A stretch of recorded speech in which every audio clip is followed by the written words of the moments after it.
Bismillahirrahmanirrahim. Assalamualaikum warahmatullahi wabarakatuh.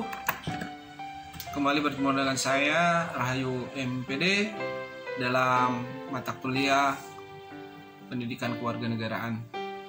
Hari ini kita akan ngebahas tentang ketahanan nasional dan geostrategi pada mata kuliah Pendidikan Kewarganegaraan. Saudara-saudara sekalian, rekan-rekan mahasiswa dimanapun saudara berada,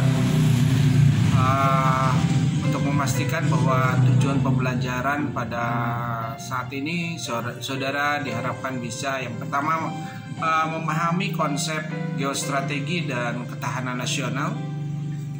Yang kedua, saudara bisa melaksanakan dan mewujudkan geostrategi dan ketahanan nasional khususnya dalam negara Indonesia. Yang ketiga, faktor-faktor yang mempengaruhi geostrategi dan ketahanan nasional. Dan pada akhirnya saudara dapat menjelaskan macam-macam persoalan yang muncul di masyarakat serta solusi dalam konteks geostrategi dan ketahanan nasional. Pertemuan ini tujuan pembelajarannya ditutup dengan menerapkan pembelajaran geostrategi ketahanan nasional ini dalam pembelajaran saudara-saudara nanti di kelas masing-masing. Selanjutnya, konsep ketahanan nasional diantaranya adalah ketahanan nasional memiliki pengertian dan cakupan yang luas pastinya. Dan yang pertama ketahanan nasional itu sebagai konsepsi merupakan upaya menanggulangi segala ancaman baik sifat kultural maupun material dalam konteks dalam maupun luar negeri. Selanjutnya yang kedua, ketahanan nasional itu sebagai kondisi yang merupakan analisis keadaan nasional dari masa ke masa.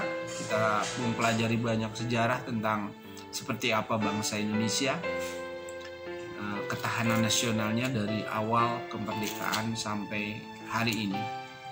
Sebagai kondisi ketahanan nasional bersifat dinamis yang dapat meningkatkan maupun menurun dari tahun ke tahun, tentunya tidak tetap.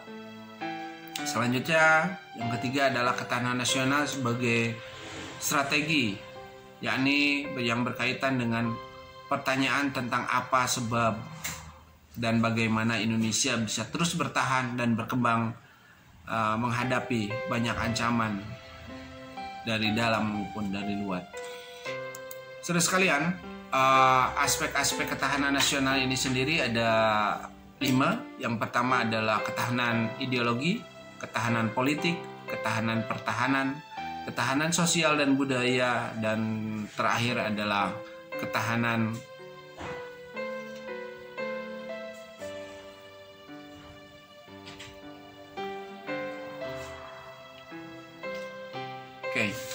selanjutnya. Jadi saudara sekalian, dalam aspek-aspek ketahanan nasional ini kita memiliki beberapa hal. Di antaranya adalah ketahanan ideologi, ketahanan politik, ketahanan pertahanan, dan ketahanan sosial budaya. Dan tentunya semua ini adalah aspek-aspek yang perlu kita pahami bareng bersama-sama sehingga ideologi kita tidak pernah berubah. Ideologi kita adalah ideologi Pancasila yang di dalamnya ada 5 nilai dasar dan diimplementasikan di dalam nilai instrumen dan nilai praksis. Saudara sekalian, ketahanan ideologi ini adalah kondisi mental bangsa Indonesia yang berpegang pada ideologi Pancasila yang menjadi ideologi nasional. Pancasila memiliki kemampuan untuk memelihara persatuan dan kesatuan bangsa serta kemampuan untuk menangkal ideologi dari asing serta nilai-nilai yang tidak sesuai dengan kepribadian bangsa Indonesia. Jadi Pancasila hadir sebagai filter, sebagai ideologi. Pancasila sebagai ideologi negara merupakan perangkat prinsip dasar yang sistematik dan menyeluruh tentang manusia dan kehidupannya, baik individu maupun sosial, dalam kehidupan berbangsa dan bernegara. Saudara sekalian, rekan-rekan mahasiswa dimanapun saudara berada, nilai-nilai Pancasila mengutamakan persatuan dan kesatuan, serta kepentingan dan keselamatan bangsa Indonesia, tentunya sebagai kepentingan bersama dan kepentingan individu khususnya. Saudara sekalian, kita masuk kepada ketahanan politik. Ketahanan politik adalah kondisi di mana kehidupan politik bangsa Indonesia dengan sistem demokrasi yang berdasarkan Pancasila dan Undang-Undang Dasar 1945. Ketahanan politik dalam hal ini, kehidupan politik bisa dibedakan menjadi dua, diantaranya adalah masyarakat dan pemerintah. Masyarakat berperan dalam memberikan masukan, menyatakan keinginan dan tuntutan, sedangkan pemerintah berperan menentukan kebijakan berupa keputusan politik itu sendiri. Seperti saudara ketahui bahwa di Indonesia ada trias politika. Selanjutnya, sistem politik dibangun supaya mampu memenuhi 5 fungsi, yakni pertahanan pola atau norma yang berlaku, pengaturan dan penyelesaian ketegangan, penyesuaian keadaan, pencapaian tujuan, dan penyatuan sistem sosial. Hal yang tidak kalah penting dalam ketahanan nasional adalah ketahanan ekonomi. Ketahanan ekonomi ini sendiri adalah kondisi kehidupan perekonomian bangsa Indonesia dengan membangun demokrasi ekonomi yang didasarkan kepada Pancasila. Seluruh kegiatan pemerintah dan masyarakat dalam pengelolaan sumber produksi, yakni bumi, sumber alam, tenaga kerja, modal teknologi, dan manajemen produksi serta distribusi barang dan jasa, demi kesejahteraan rakyat, baik material maupun spiritual. Dalam hal ini kita tahu di dalam Undang-Undang Dasar Negara Republik Indonesia tahun 1945 di pasal 33 bahwa cabang-cabang yang penting bagi negara dan menguasai hajat hidup orang banyak dikuasai oleh negara dan digunakan sebesar-besarnya untuk kemakmuran rakyat. Tetap di demokrasi Pancasila masyarakat lebih diutamakan. Yang terakhir, dalam ketahanan ekonomi, ada ketahanan ekonomi dipengaruhi oleh sumber daya alam. Modal dalam hal ini SDM, sumber daya manusia Indonesia yang akan mencapai bonus demografi dalam hal ini. Teknologi, hubungan luar negeri, prasarana, dan manajemen pemerintahan tentunya. Selanjutnya, perekonomian Indonesia secara makro sebagai sistem ekonomi kerakyatan dengan menguasai sumber-sumber produksi yang menyangkut hajat hidup orang banyak yang kemudian digunakan sebesar-besarnya untuk kemakmuran rakyat.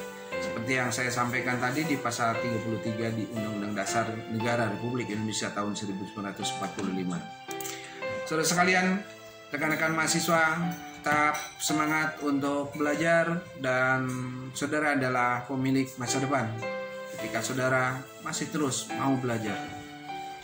Kita lanjutkan dengan ketahanan sosial dan budaya.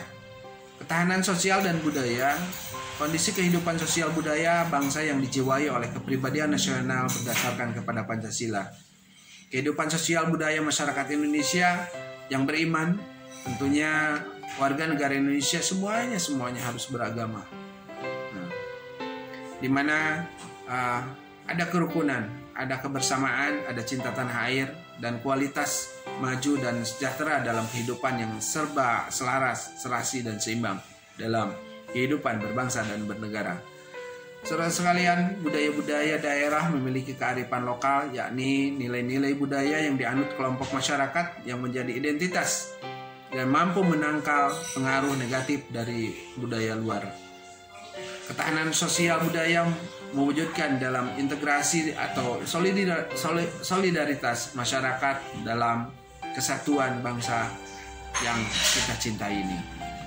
Saudara sekalian, pada akhirnya saya harus menjelaskan tentang pertahanan dan keamanan. Ketahanan merupakan kemampuan bangsa dalam menumbuhkan dan menyumbangkan nilai-nilai nasionalnya nilai-nilai nasionalnya menjadi kemakmuran yang adil dan merata dari sisi jasmani maupun rohani. Kemampuan bangsa dalam melindungi keberadaan dan nilai-nilai nasionalnya terhadap ancaman dari luar maupun dari dalam. Selanjutnya, upaya rakyat bersama dengan aparat keamanan dan pertahanan negara dengan menyusun, mengarahkan potensi serta kekuatan masyarakat secara strategis, terintegrasi dan terkoordinasi dengan semangat persatuan dan kesatuan. Setiap warga negara bebas berhak melakukan pembelaan terhadap negaranya. Ini adalah salah satu sistem pertahanan negara kita. Saudara sekalian, perwujudan ketahanan nasional ini ada di dalam hal-hal yang terkait dengan bela negara. Istilah bela negara ini tercantum di dalam pasal 27 ayat ketiga Undang-Undang Dasar Negara Republik Indonesia tahun 1945, di mana dia dinyatakan bahwa setiap warga negara berhak dan wajib ikut serta dalam upaya pembelaan negara. Istilah bela negara turut juga dimatupkan di dalam Undang-Undang Nomor 3 tahun 2002 tentang pertahanan negara pasal 9 ayat 1 yang menyatakan bahwa setiap warga negara berhak dan wajib ikut serta dalam upaya bela negara yang diwujudkan dalam penyelenggaraan pertahanan negara. Bela negara secara fisik dilakukan secara memanggul senjata tentunya dan menghadapi serangan agresi musuh atau ancaman dari luar. Dalam pengertian ini, bela negara bersifat militeris. Sebagai cadangan pertahanan keamanan, kita tentunya harus mempersiapkan diri untuk melakukan bela negara. Saudara sekalian, perwujudan ketahanan nasional dalam hal ini dalam konsep bela negara. Bela negara ini secara non-fisik dapat merupakan segala upaya untuk mempertahankan negara kesatuan Republik Indonesia dengan cara meningkatkan kesadaran berbangsa dan bernegara, menanamkan kecintaan terhadap tanah air, serta berperan aktif dalam memajukan bangsa dan negara, termasuk penanggulangan ancaman. Dalam pengertian ini, bela negara bersifat militer, non-militer. Bela negara secara fisik dapat dilakukan dengan menjadi anggota Tentara Nasional Indonesia dan pelatihan dasar kemiliteran. Di beberapa instansi kita sudah melakukan, meskipun bukan tentara, namun kita sudah melakukan pelatihan dasar kemiliteran. Ini adalah bagian daripada konsep bela negara. Bela negara non-fisik dapat dilakukan melalui pendidikan kewarganegaraan dan pengabdian sesuai dengan profesi. Saudara sudah mempelajari tentang pendidikan kewarganegaraan, ini adalah bagian daripada bela negara.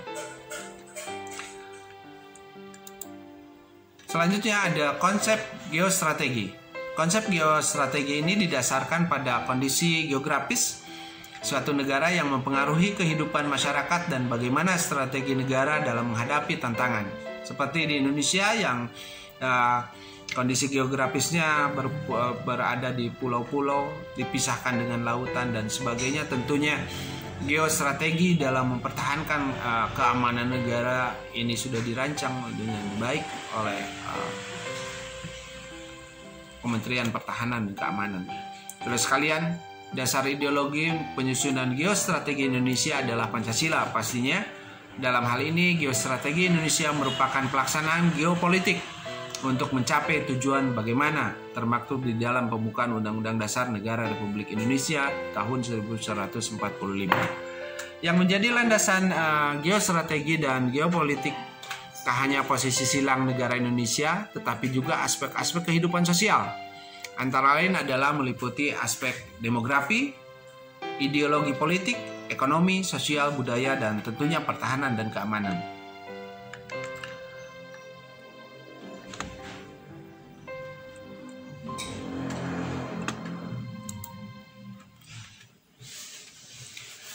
Untuk mewujudkan geostrategi pertahanan keamanan negara, ada 5 aspek yang harus kita lakukan. Yang pertama adalah aspek ideologi, dalam aspek ideologi, geostrategi ditunjukkan untuk mengatasi berbagai pengaruh dan pemahaman negatif dari luar maupun dari dalam. Aspek politik dalam geostrategi ditentukan oleh kemampuan sistem politik dalam menghadapi tantangan dan ancaman yang datang dari dalam maupun dari luar. Aspek selanjutnya adalah aspek ekonomi. Geostrategi terwujud dengan adanya kondisi kehidupan ekonomi bangsa yang berlandaskan kepada demokrasi ekonomi. Aspek sosial budaya, geostrategi diwujudkan dengan mengembangkan peradaban bangsa Indonesia, dan pada akhirnya aspek pertahanan dan keamanan Indonesia dalam geostrategi diwujudkan dengan membangun kekuatan baik fisik, militer maupun non-militer dengan pendekatan misi melindungi negara dan kepentingan nasional. Jadi kepentingan nasional adalah tujuan kita pada akhirnya. Saudara sekalian,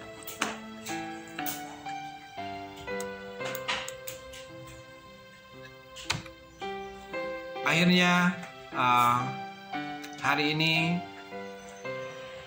materi telah saya sampaikan sehingga saudara dapat